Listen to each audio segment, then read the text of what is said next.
Hello, everybody. Welcome to a brand new episode of Part of the Problem. I am Dave Smith. He is Robbie the Fire Bernstein. How are you doing today, good sir? You know, I slept on my neck weird last night, and I don't like being old. If we have to start pitching wars to get the baby blood, I'm in. Just as someone in the deep state can reach out and let me know. That's all. It's really all it takes to change your mind. Yeah, it is a thing, dude. Getting old. I do think, like, for me, it was there was something. It's probably around your age. It's like mid-30s is like when you start just like you just like slowly start noticing like like something hurts and you're like, oh yeah, well it'll get better. It'll go away. It just doesn't. I'm doing the Frankenstein walk today of.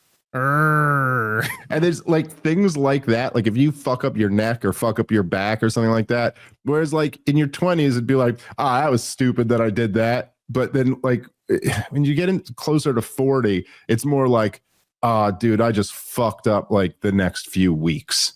Like this is gonna suck now for a while. That's fun, but you're smarter and stuff, so that's cool.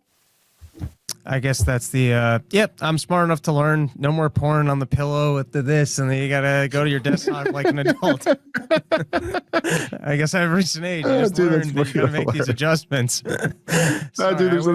run a classier show, and you guys want to hear the news.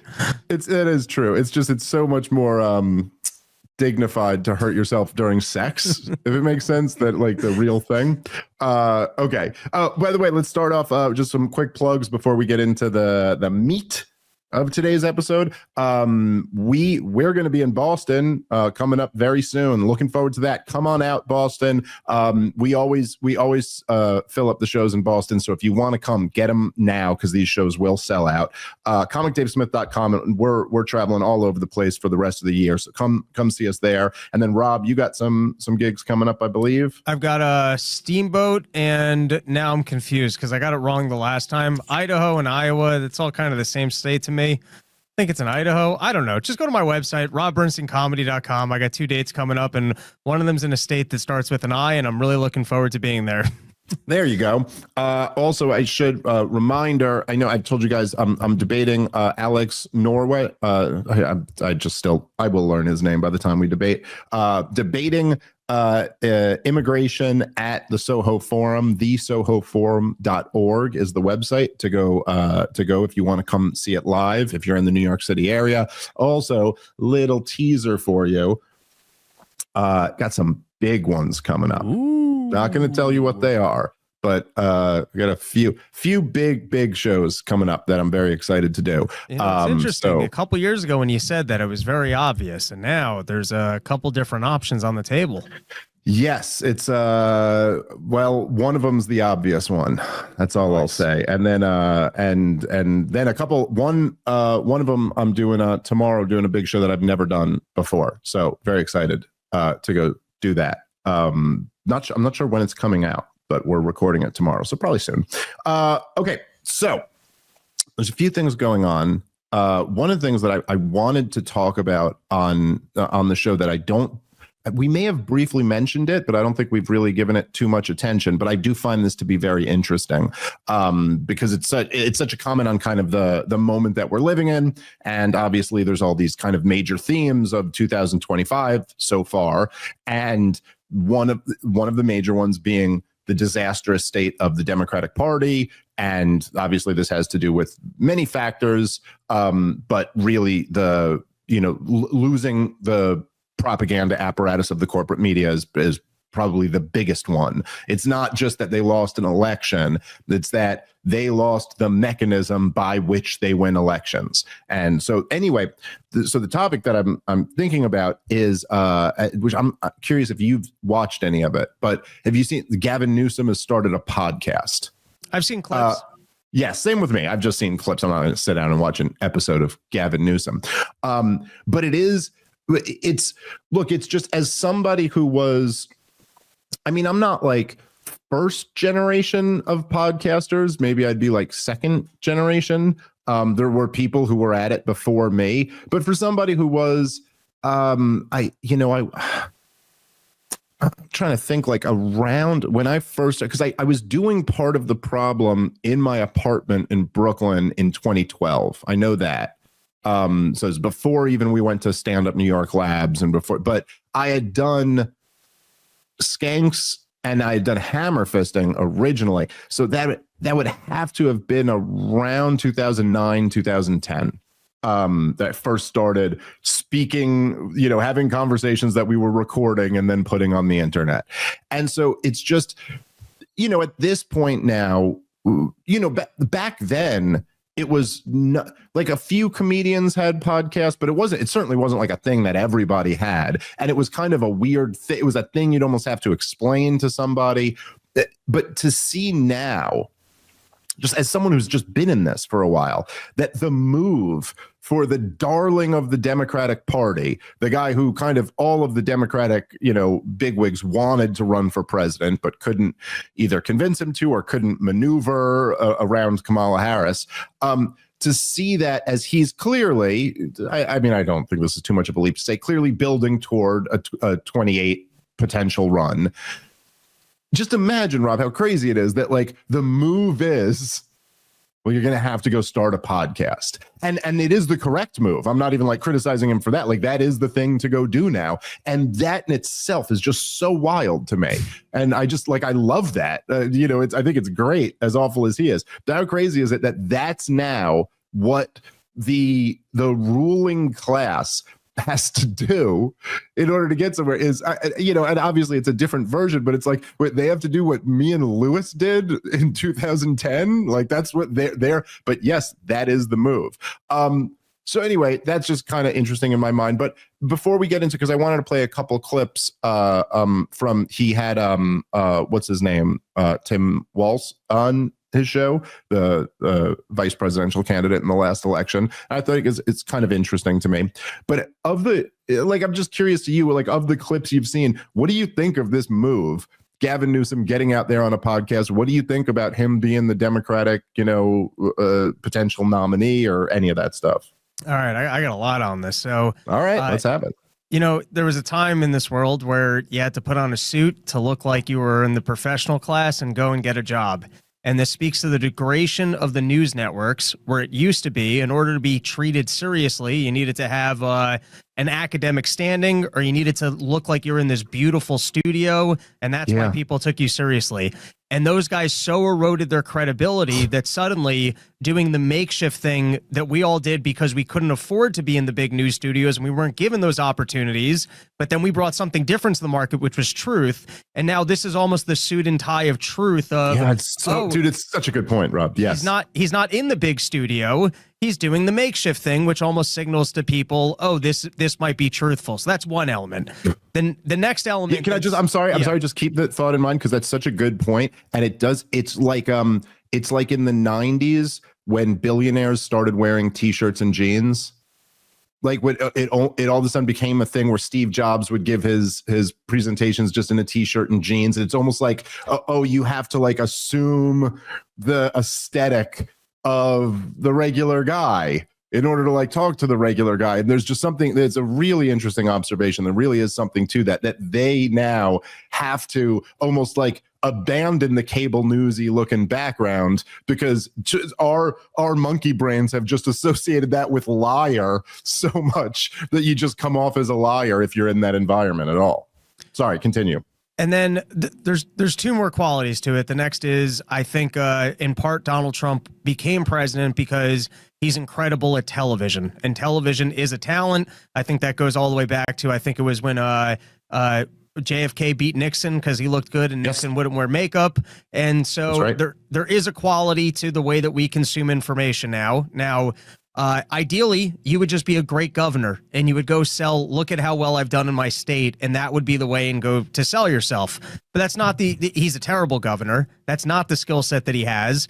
And so as we come into the next election cycle, and you basically have to be great at radio now, because that's going to be the new place that you go to try and sell yourself. It's almost smart to get good at radio, because, and I think that might be why Michelle Obama's trying to launch a podcast too, which she's terrible, and it's unbelievable how bad it is. And maybe we could delve into that one in another episode, because it's shocking. And we could even talk about it a little bit today, because it is interesting how much Podcasting is, I know I used, when we were going back and forth with Jonah Goldberg, I used the metaphor of like fighting and how the old school people found out they couldn't fight in the UFC, but there is something about it that is kind of similar in a way. Maybe it's just that I'm a fan of both the two things, so I see the parallels, but like there's something where it's like revealing of what you really got. Yeah, you could talk a tough game or something like that, but let me see you in a fight. Let me see you when you're hurt and you're tired, and then you really test character. And there is something about podcasting that like actually tests, like it separates the wheat from the chaff. Like you're like, what do you really have? What do you really have to say? Let me get into your mind and see if you actually have something here. And for all the talk over these years of how somehow it was always so ridiculous, but that Michelle Obama was like the dream scenario, that she would come and run for president or something. Hey, you just watch her. And again, I've only seen some of the clips, but it is like she is boring. She is totally she's nasty. She's got like a real kind of like bitter thing to her, and she's vapid. Like there's just like, I don't know. It was very interesting. And the other thing that's so interesting about that is the numbers have just been abysmal. Like you see her, she's getting like, I don't know. She had like a video that had like 40,000 downloads or views on YouTube or whatever or something. And you're like, what, this fucking Michelle Obama? Really? She can't put together a couple 100,000 views on an episode. Anyway, sorry, continue, but it is very interesting. And just on that topic, it's odd how much her brother looks like a lady shaved her wig. It's just so backwards that apparently that's a man and she's a lady. But I guess just bad genetics. Going back to Gavin Newsom, I think in this media climate, it's good to practice podcasting if you want to be in politics. I think it's probably a necessary tool. I don't agree with a single one of Gavin Newsom's policies. I think he's an evil and bad person. With that said, he is a fantastic salesperson and a fantastic liar. And there's kind of a rule in sales: don't fear the phone. And there's like a human nature. If things aren't going well, you don't want to talk to your customers. But there's a signal, and people, the people with devil skills are the best at this. When things aren't going well, you'll see more of them because it kind of showcases the confidence that they're still willing to take your calls or still be in front of the cameras and saying everything's going great. So Gavin Newsom's actually very smart and very skilled, that he's willing, and unlike anyone else in the Democratic Party, and we're going to see in this clip, he's willing to talk to people with very different points of views, and he's willing to engage with those topics. And it's actually it's a very smart sales and persuasion technique that he's willing to actually engage and get in front of this stuff and not go and hide after you have these forest fires incidents. Yeah, look, I mean, I think that's exactly right. And there is, you can't deny he's incredibly talented. And he's a talented politician. Now, I completely agree with you, and I think that kind of almost goes without saying. Yes, obviously, his policies have been a disaster. I mean, he's been a truly, he's been a uniquely terrible governor. Like what he's done with the state of California is as bad a job as I could think of any governor doing with any state. But like, there is something, he's an interesting figure, because he is in a way, he is like a traditional politician, and a very good one, like a very good traditional politician. I think the way I look at it is kind of like, in my lifetime, I think pretty undeniably the most talented politicians have been Bill Clinton and Barack Obama. For people, Bill Clinton lost a step. I think he did too many drugs when he was young, and it kind of fucked him up later in life. Like he doesn't have it anymore. But for people who like are around my age, like if you remember the 90s, I mean, he was just like the guy. I mean, he just charmed the pants off of everybody. Then rip some pants off of some people against their will, but that's another story for another day. But he was just incredibly smooth, and he had this like very like unique ability. I mean, I wasn't alive for like Jack Kennedy, And people would say similar things about him, and maybe for his time, like 1960 is just such a different culture and a different time that maybe it was, but it wasn't like what Bill Clinton could go on, like at the time, right? It's almost like if you think about the version of going on a podcast. At the time, what Bill Clinton would do is like go on MTV and just get the kids like into what he was doing. He was really like just incredible, and very, very good. Not just good at like giving a speech, but really good at interacting, really good at like winning people over and being charming. And then Barack Obama was never quite as good at the interacting as Bill Clinton was, but his speech giving like blew him out of the water. I mean, he was just he was truly like in his prime. Barack Obama was a master orator, like it just on another level, incredible. And wrote a lot of his own speeches too. I mean, I know he had speechwriters, as they all do, but he wrote a lot of his own speeches, and they were like excellent speeches. Gavin Newsom can literally be standing in front of a state on fire and going, "We're doing the best possible job of anybody who's ever stood here." He's got that Trump quality, but it's a different style of lying. Trump, in a way, the way I look at it is like, I think Bill Clinton and Barack Obama were the best politicians of my life. Trump is like an anti-politician almost, which is, I'm not saying there aren't similarities between the two, but it's like, he's a whole different thing. He decided, like, I'm not going to do that thing. I'm not going to do the politician thing. I'm just Donald Trump. Now, Gavin Newsom is like, he's a very talented traditional politician. I don't exactly know, in this current market, in the current culture of the United States of America, is there a market for a traditional politician? I'm not so sure of that. It's like much like you said with the idea that the cable news look has just been so degraded that people don't want to see that anymore. I think that might be true for the traditional politician too. However, when you see Gavin Newsom, and especially when you contrast it with who else the Democrats have, it's hard.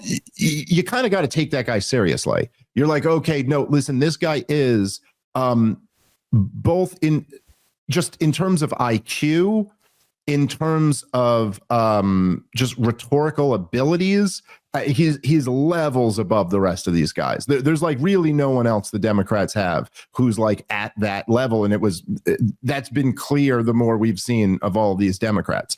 And I will say that, as I said at the beginning, and as you put quite well, there's no question this is the right move. Like, from a political point of view, it's like, yeah, dude, you got to get on podcasts. You got to argue with people on the other side. You got to be talking about the current thing. You got to be trying to sell some type of compelling message. So there's no question that that's there. The glaring issue you have is, like, as you said, Rob, just the disaster that is California, and the wildfires are almost the least of it at this point. It's a big thing, but it's the disaster that is the state of California, where people have on his watch, people have been fleeing the state by the hundreds of thousands. And there's really, when it comes to a situation with a country, like ours, where you have these united states and there is freedom of movement between all of them, there's just no better indicator of your success or failure. Like, people voting with their feet is the most powerful endorsement, or vice versa, of a state. If you're doing a great job, people flood in. If you're doing a terrible job, people flood out, and people are flooding out of California, and for obvious reasons. I mean, like, if all you have to do is go to a major city in California, and you'd be like, oh, that's why people are leaving, because of that. Anyway, the other issue that they have is that it does seem to me that there's a lack of substance issue with Gavin Newsom.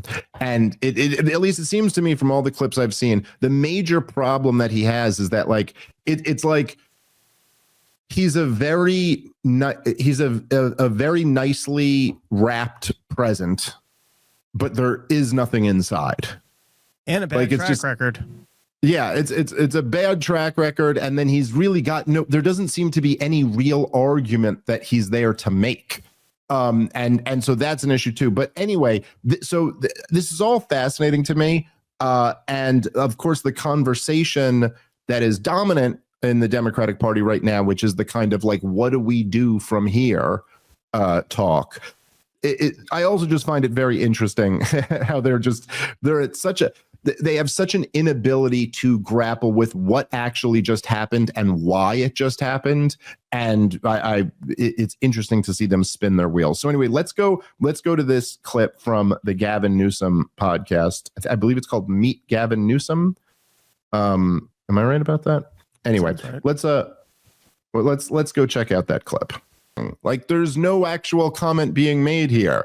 We can't play defense. We got to play offense, and we got to meet people where they're at. What does any of that mean? Like, I'm sorry, maybe I'm the dumb one here. Speak slower so I can understand. What does any of that mean? What are you saying?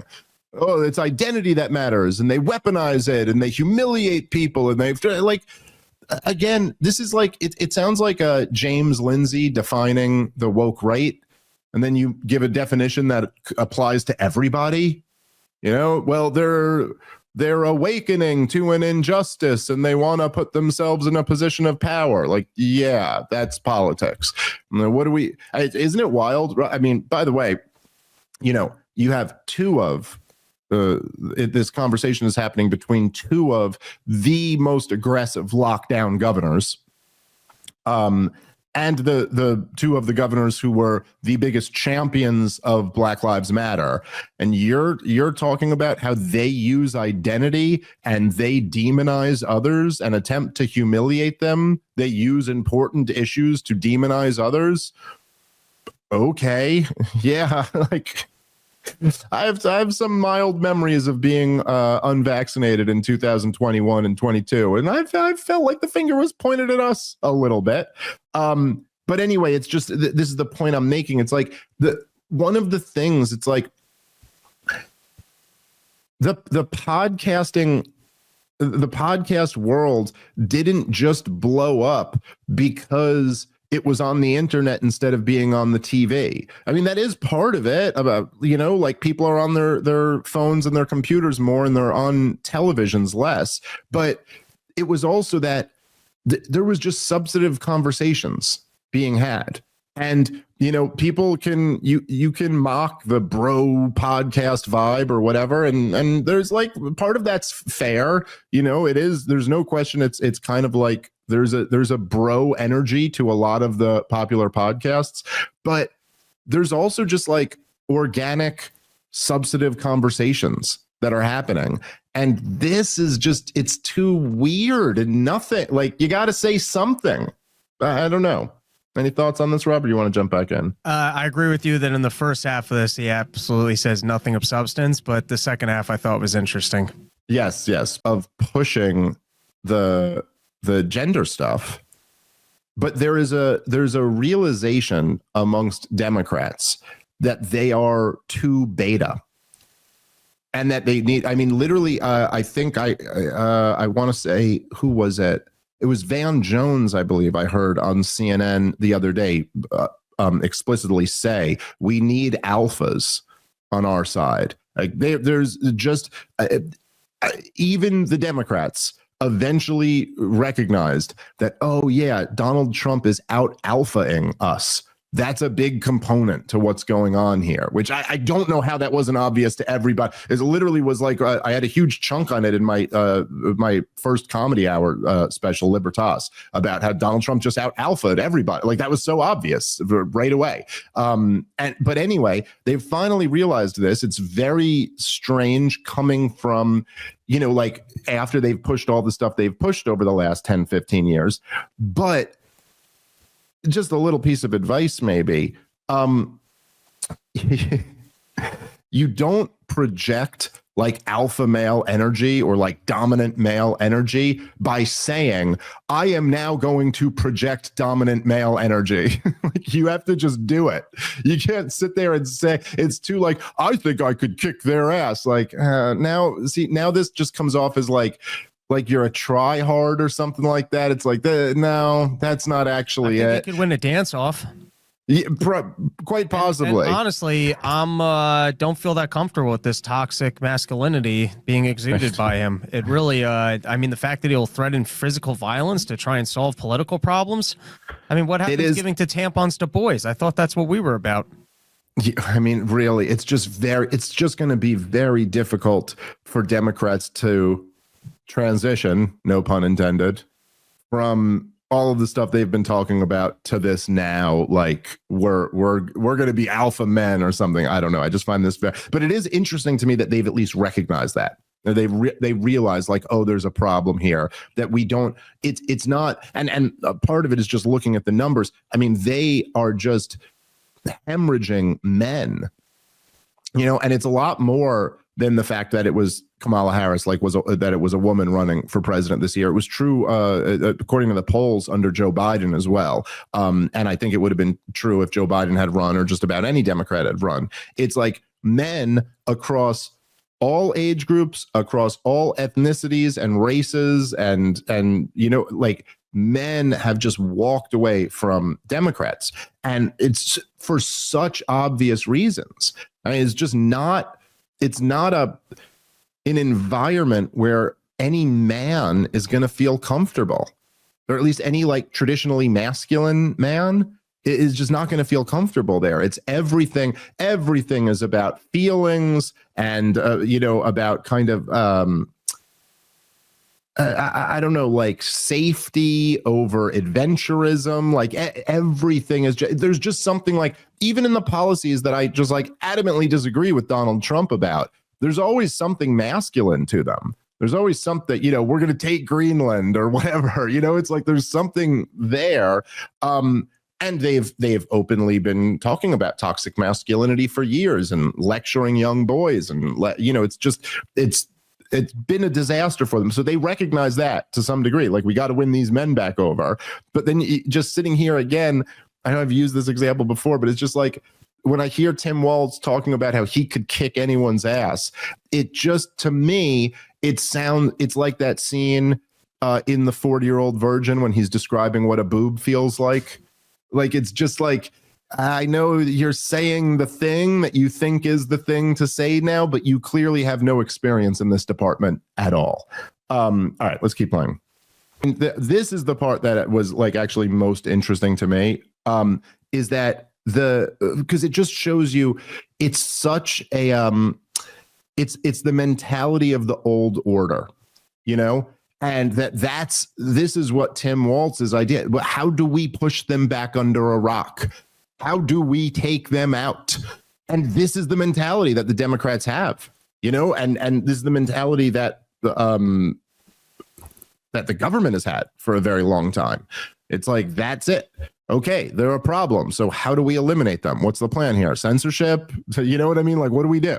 That's the goal. They're bad people. How do we get rid of them? And it's like, what Gavin Newsom is a few steps ahead of Walz on this, is that he's like, at least he's recognizing like, oh yeah, no, the answer is we can't. The answer is we can't push them back under a rock. We do not have that ability to do that. It's just it's not even an ideological question. It's a reality-based question. And just, can you do that or can you not? It'd be like, whatever. It's just there's just, you're not in a position to do that. And then Gavin Newsom is kind of suggesting like, well, you have to kind of, it's like coming to the most obvious conclusion so many years too late. But he's like, I think maybe you'd have to address their arguments. I think maybe you'd have to deal with their grievances and maybe have a response to some of the points that they make. And Tim Walz is like, but they're racists and sexists. Like, it's like, wait, they're racist and sexist. They go under the rock. So, I mean, that did work for a remarkably long period of time. I don't think it's working anymore. All right, guys, let's take a moment and thank our sponsor for today's show, which is Entera Skincare. In the quest for youthful, radiant skin, Entera Skincare unveils the secret ingredient, peptides, Their scientifically formulated products are infused with powerful peptides, which are the building blocks of skin's natural resilience. Peptides dive deep into your skin, stimulating collagen production, reducing wrinkles, and restoring firmness. Whether you're combating the early signs of aging or nurturing mature skin, Entera's peptide-rich formulas cater to all skin types. Experience the transformative power of peptides. With Entera, you're not just nourishing your skin, you're unlocking its youthful potential. Join the peptide revolution. Embrace the future of skincare with Entera Skincare. Check them out at enteraskincare.com/problem and use the promo code problem for 10% off your next order. That's enteraskincare.com/problem, promo code problem for 10% off. All right, let's get back into the show. What do you think, Rob? I agree with everything you just said. That was the most interesting part of it, because Tim Walz is literally saying, hey, what happens to the old playbook where we call these people mean people and then we censor them and then we don't contend with any of their ideas?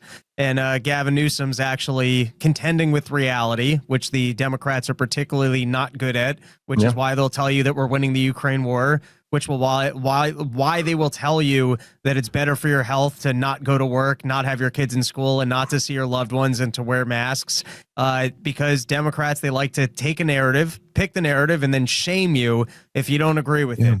And they did that for how many years? That was the last 10 years? Was shaming everyone that didn't agree with their opinion and then censoring them and trying to pretend like you were an evil person if you didn't go with the Democratic narrative. And so that's all Tim Walz knows. And he's sitting here and he's going, Newsom, you're not playing by the book. You're actually giving these people their day to share their opinion. You're legitimizing them. We got to do everything that we can to push them back under the rock. But Newsom, like I said, he's actually better at sales, and he knows you got to answer the phone. You can't fear it. And so we have to actually have these conversations.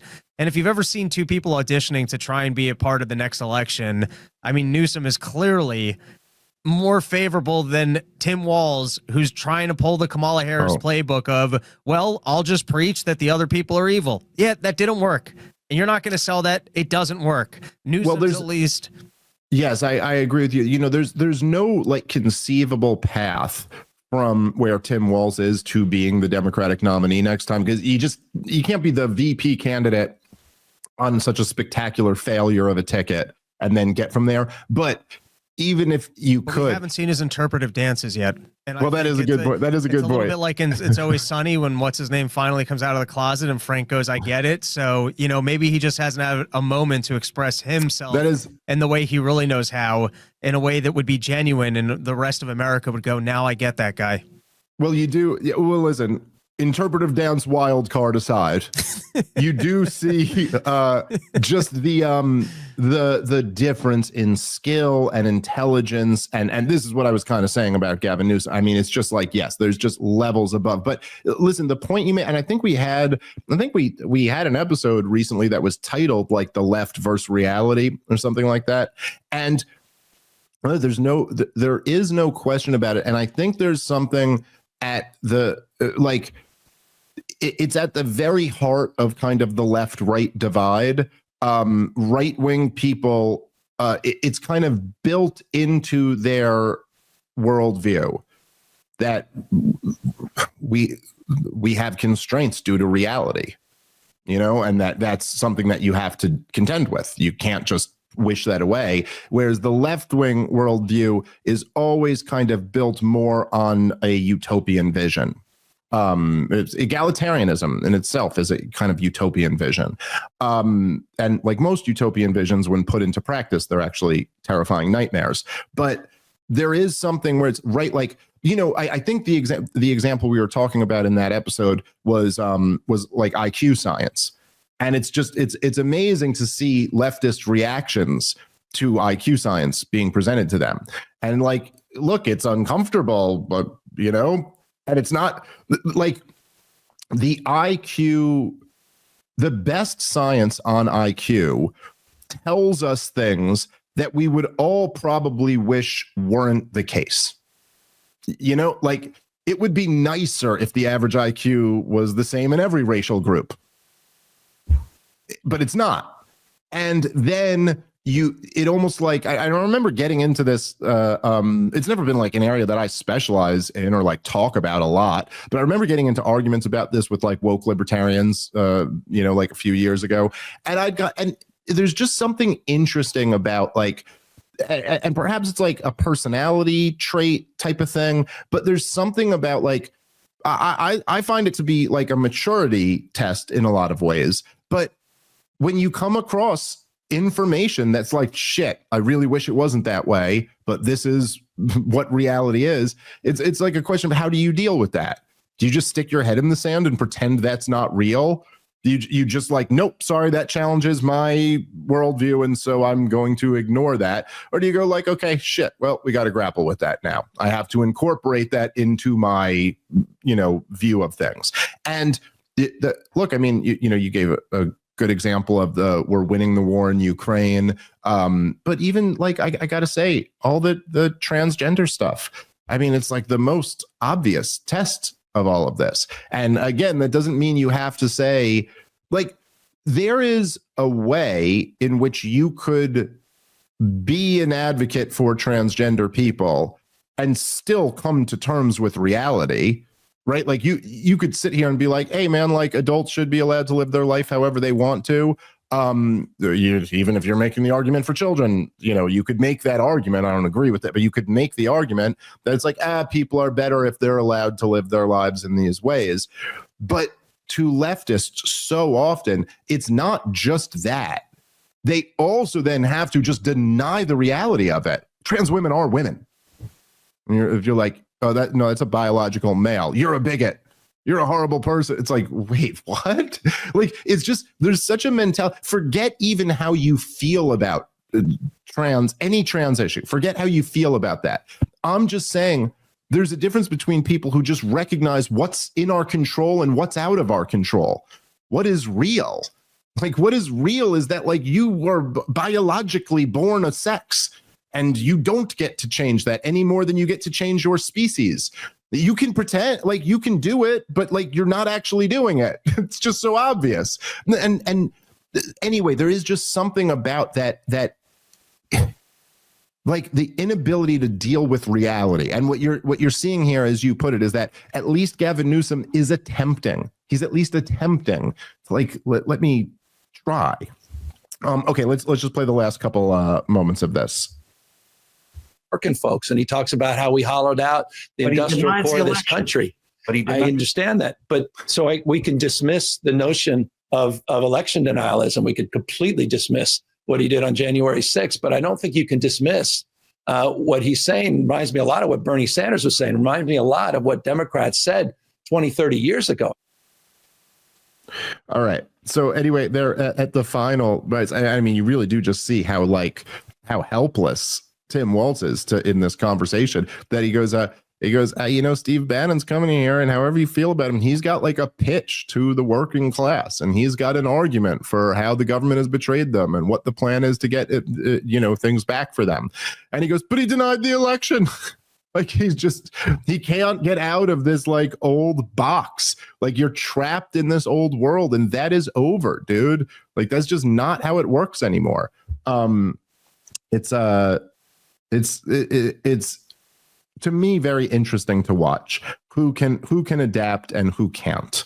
That really is what it all comes down to. Any final thoughts on Gavin Newsom's podcast there, or any of the stuff, Rob?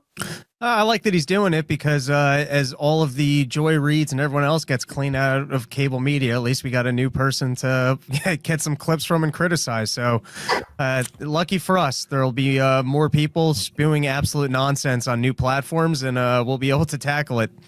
Yeah. Well, look, I mean, I try. It's a weird feeling almost, in a way. I don't think we've ever really been quite here before, but I am more hesitant than ever. Like, when I'm finding clips, I'll see all the time just someone on CNN or someone on MSNBC saying the most retarded thing ever. And it's gotten to a point where it starts to feel beneath this show to be debunking that. Because it's like, what am I even doing? No one's watching it. Maybe you got to get on Newsom's show and take his soul. Just take him out of the race. Maybe that can be the next trophy for the Dave Smith soul collection. Dude, I'd do that anytime. I'm not sure he would, but I would do Gavin Newsom's podcast in a heartbeat. I would love it. And he did have Charlie Kirk on. That's true.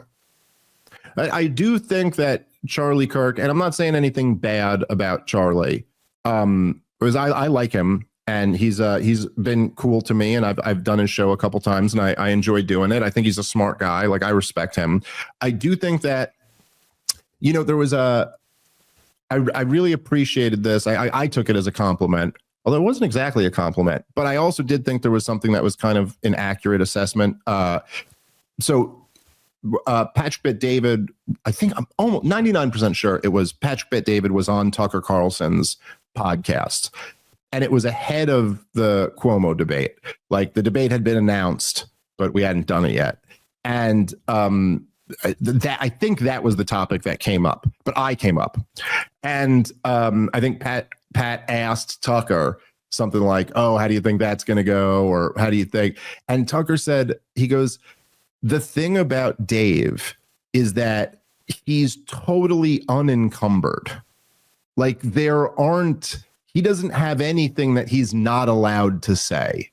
Like, there's no, and I think what he was just getting at is that there's no, I'm kind of in a unique position where I make my money from the podcast and from touring on the road.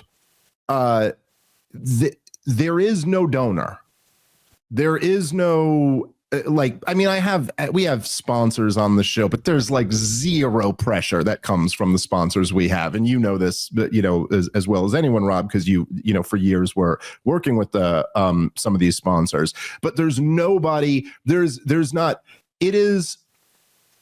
And literally, as I'm talking to you and Natalie, or the people on my team here on the show, this, it's inconceivable that one of our sponsors would put pressure on us over the content of our show, and that would have any result other than, "Oh, okay, go fuck yourself. You're not a sponsor on my show anymore." There's no, like, this is the idea that Crowd Health is going to jump on me and be like, "Hey, Dave, this thing you said." First off, most people like Crowd Health. Most of them are on board, and this is a great company, by the way, but they're on board because they like what we do. Like, there's, what I mean? Like, it's so, and I think when Tucker said that there was something about that hit home with me, like, I have no concern about like the billionaire that I have to meet with next month and whether we're going to get our check to keep going for the next year. And this is just something that happens. It's the nature of not government. It's the nature of just like the world when you get an entity that's as large as like Turning Point USA or something like that. And so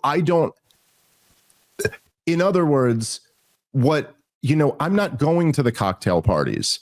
I don't go to any cocktail parties. I don't even go to the Gas Digital parties. I would love probably to do those, but I just got little kids. I'm busy. But like, I don't, there's nothing that would be taken away from me if I crossed this line. It's like, whatever, I'm just in a unique position where I just get to tell the truth. And I've kind of built my career to be that way because that's what I like to do. And so there is just, it's a safer proposition for Gavin Newsom to have Charlie Kirk on than it would be to have me on. Like, there's just, if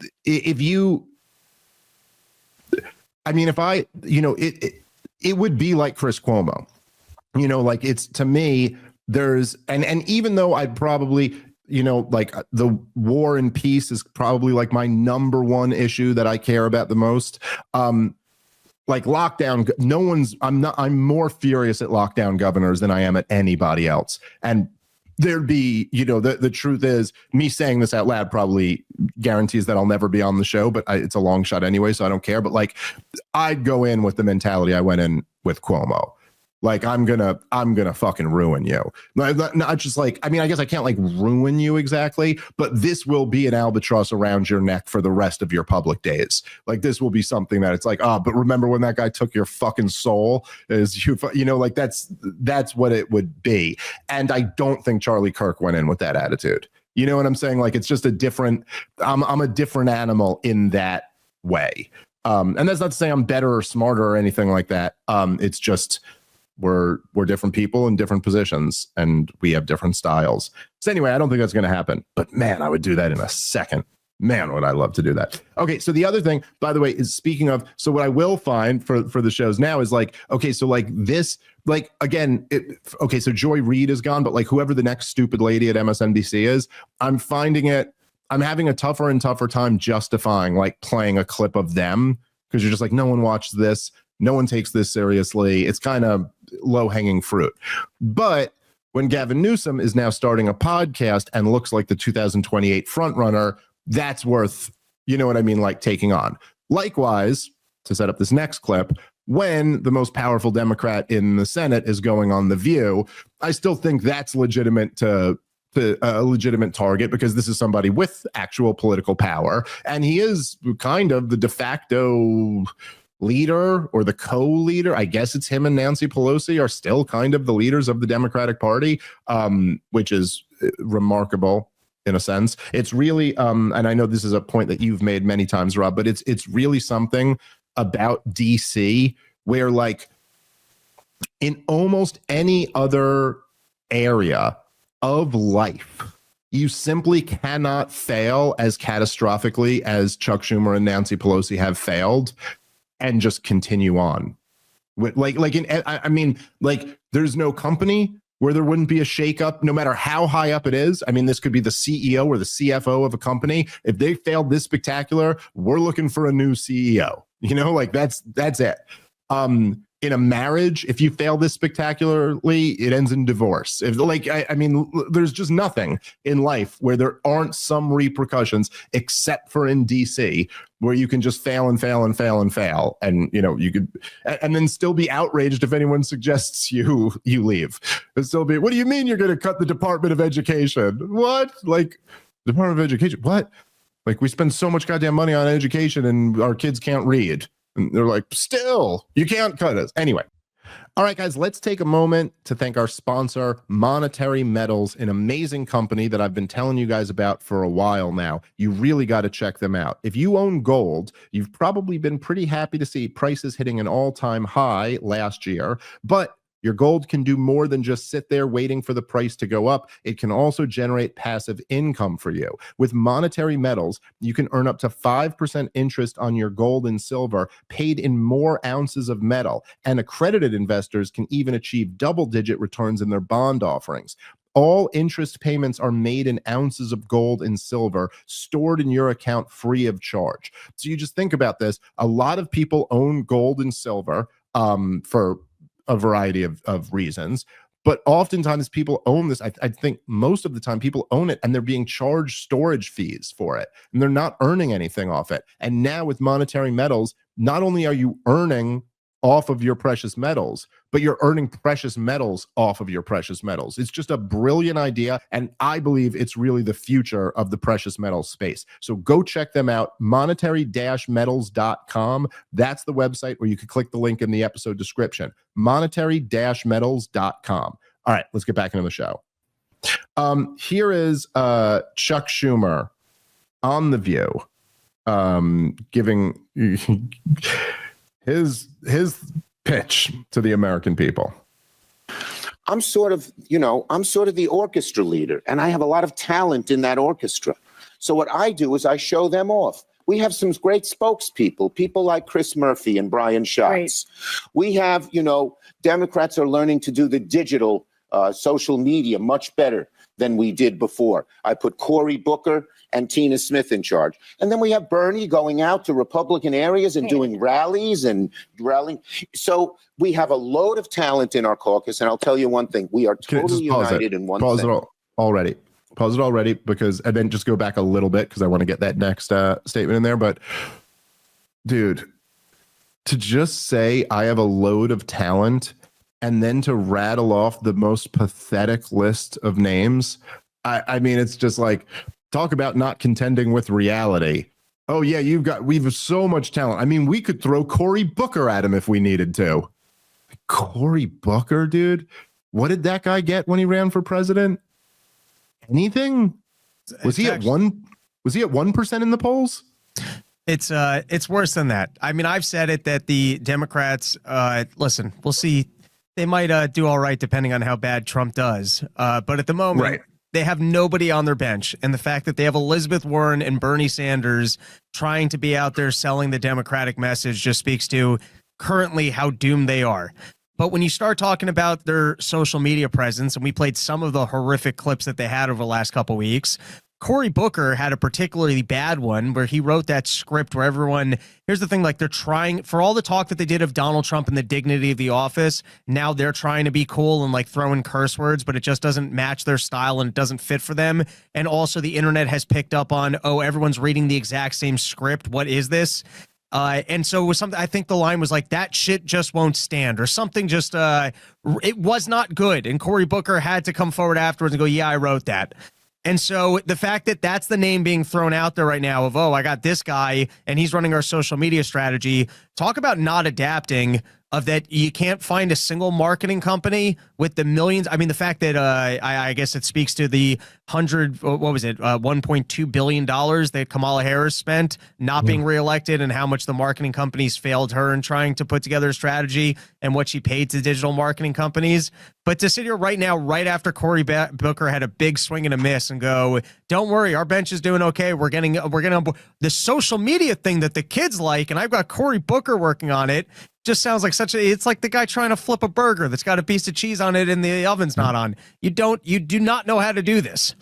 Yeah, there's look, this is an element to it that it's like it's not as simple as like we've got to be on social media, because it's like you could go viral on social media in a bad way.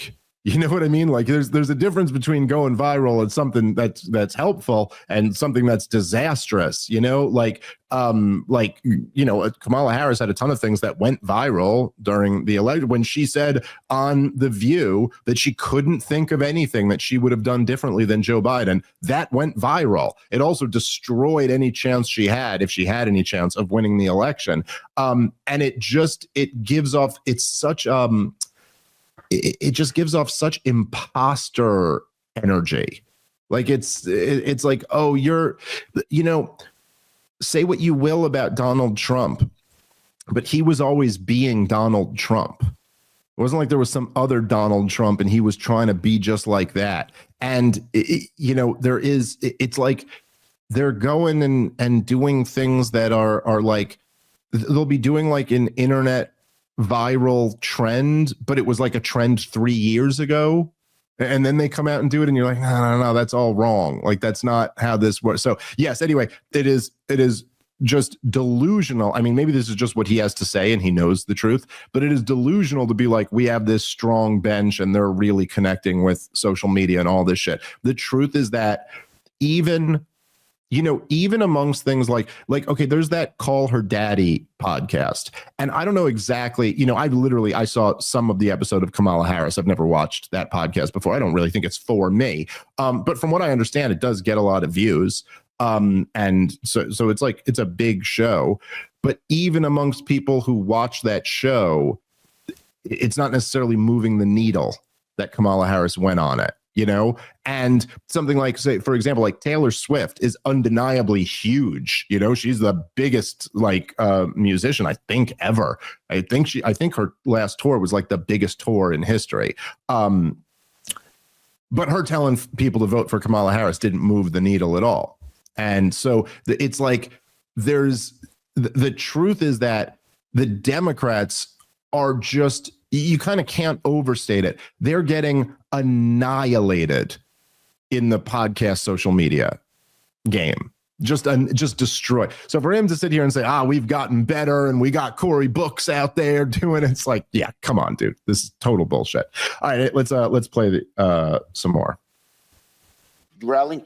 So we have a load of talent in our caucus, and I'll tell you one thing: we are totally united in one thing. Many things, but one thing above all, we are united in going after Trump and showing the American people that he is making the middle class pay for the tax cuts on the rich. Right. Today we're doing it on Medicaid. Again. We're good. Yeah, let's pause it. The fact that you would take your entire party to just unite to undermine another person, that's not a very good message. How about united on trying to make a better life for the working class? And so it's just the wrong message. You're not supposed to be in front of us talking about the team sport aspect, and we're just here to undermine that guy.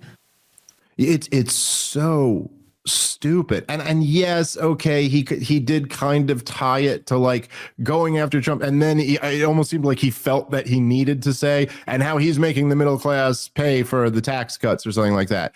But like, it is so stupid. I mean, it's so opposite. Like, the move is that we're all united to make life better for the working class, to make life better for middle class Americans, like, that's what you're united in.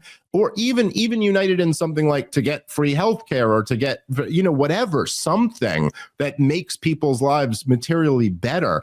We're all united, like, in opposing Donald Trump. First of all, yeah, we know that's not new. That's the thing that got you here. Like, what is that? Obviously, you all oppose Donald Trump, but like, for your whole thing, it does just come off, which is the truth, which is like undeniably the truth. And this, again, as we mentioned, was one of the most powerful, and it was a rhetorical trick, but it was one of the most powerful moments of Donald Trump's State of the Union speech, which was very well received by the American people. But when his most part, where he goes, I could do anything, and these guys are going to vote, and when you take on, first of all, he's pointing that out. It's also undeniably true that people just hate Donald Trump so much that they're going to oppose him. The people who hate him are going to oppose him no matter what he does. But for Chuck Schumer to actually say that, it's like, oh, so now you're putting yourself in a position where we're playing politics and, like you said, team sports. And so what? We're just going to oppose Donald Trump even if he does something that's good for the country? Now, in terms of the substance, I mean, I guess he's about to get into it, so we can, I'll save that and then we could respond to this. But in terms of the argument here he's laying out is that the middle class are going to have to pay for the tax cuts for the rich. Again, just the same old message. I mean, it's unbelievable. Like, could you, like, tell me any scenario in life where you have a catastrophic failure, whether that would be professionally or personally, romantically, whatever. You have a catastrophic failure, and then as a result of that, you go, I think what we should do is continue doing all of the same things. Like, when does that ever make sense? And this message of, like, you want tax breaks for the rich and the middle class will have to pay that, the rich should pay their fair share type shit, is like, this is the same exact thing you guys always say. This is the new thing.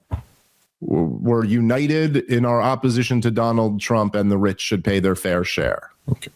All right. Way to deal with the situation you're facing. All right, let's just play the next little bit, and we'll break that down, and then we'll wrap.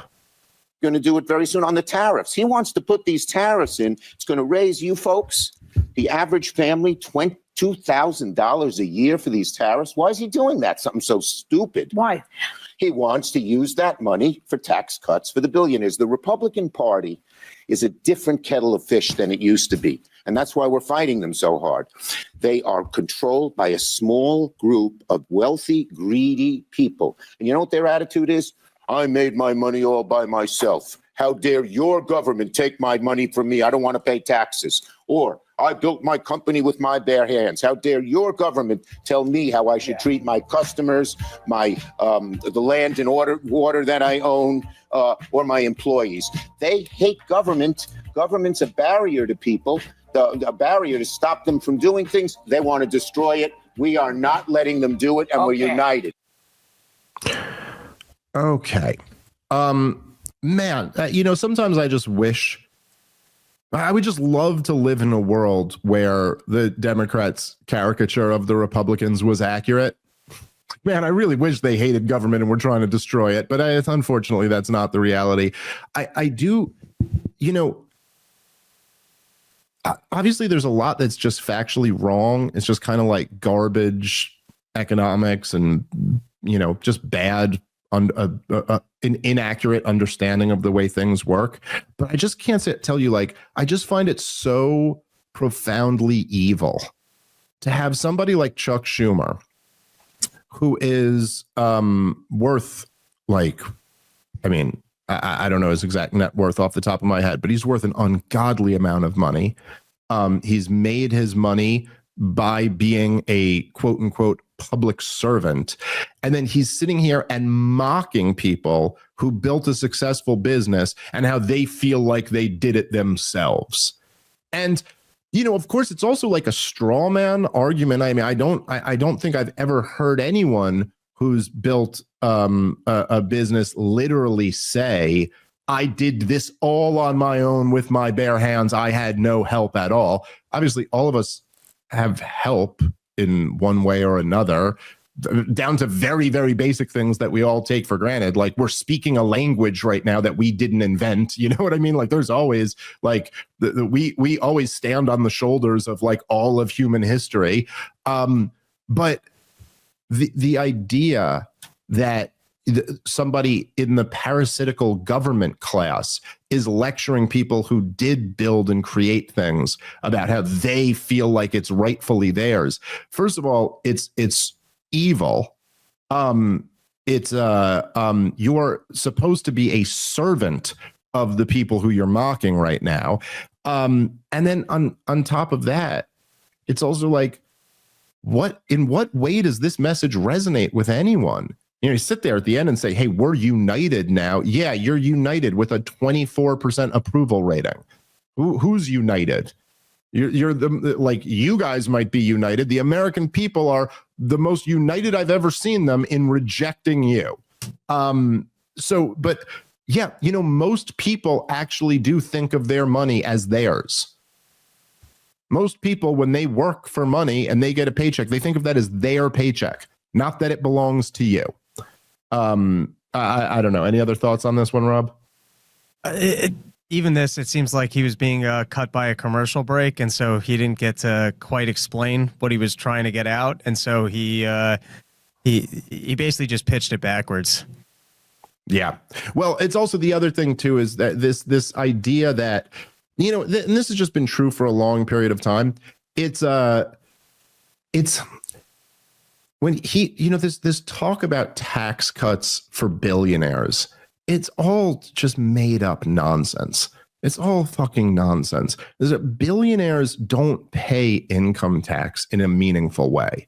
It's like, and I mean, I'm not saying like they literally don't pay any taxes, but like billionaires, their salary is the least of anything. I mean, I think there were many years where Warren Buffett didn't have a salary. I think a lot of the richest people on earth don't even pay themselves salaries. These people have, you know, when anyone talks about Elon Musk, nobody goes, did you see what he made last year? Like in terms of a salary, they talk about his net worth, what his companies are worth. Billionaires are paying capital gains taxes. Okay. And so the idea that this has anything to do with an income tax is just all ridiculous. Billionaires have, first of all, they have the system rigged in their favor. They have armies of accountants and tax lawyers to figure out every single loophole and then manage their wealth around that. Who ends up getting banged out by taxes, by income taxes, is the upper middle class. That's who ends up paying. You know what I mean? It's like the doctor. It's not the billionaire. It's the doctor who makes like $600,000 a year and then has to pay like half of that to the government. Like that's who you end up like going after with these taxes. But this idea that the Democrats like to like, you know, because if you say it like that, like the way it really is, the way it works, then you're more likely to be like, oh, my doctor like got my kid better when he was sick. I don't really hate him. You know what I mean? It's like, but when you just say the billionaire, it's like, oh, you're picturing Scrooge McDuck and he's sitting on a pile of money. Yeah, share a little bit of that money. Come on, what, you know? But it's like, no, the people who actually get like really bear the burden of these of raising income taxes is people who are, you know, the ones who are essentially what's left of the middle class. Because you kind of have to be making six figures to be in the middle class these days. So anyway, this is just all nonsense. And yeah, Democrats are in trouble, man. This is they got to get this old fart out of the way because he is not going to be. I mean, listen, I don't like any of them, but Gavin Newsom seems right now to be like the only one that is even in the conversation, or at least dealing with the reality in front of them. All right, we got to wrap on that. Thank you guys very much for listening. Catch you next time. Peace.